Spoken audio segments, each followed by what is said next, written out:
వచ్చేసినాడు చూడు, అడగా ఉంటాడు మిడిల్లో ఉంటాడే.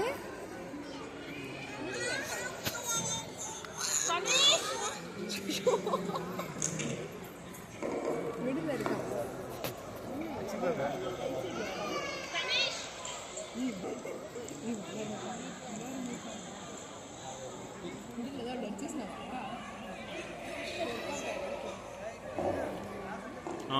కరెక్ట్ మిడిల్లోనే ఉన్నాడు కవి. ఇప్పుడు సెకండ్ రో అన్నాడు.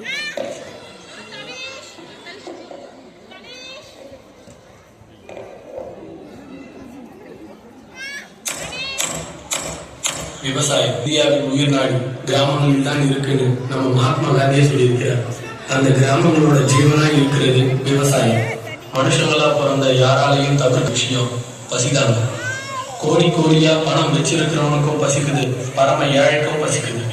நம்ம எல்லோருடைய பசிக்கும் சாப்பாடு போடுறது வயக்காட்டுல வேலை செய்யற அந்த ஏழை விவசாயிங்க தாங்க.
Charm of rural roots to the modern twist of contemporary farming given by our performers.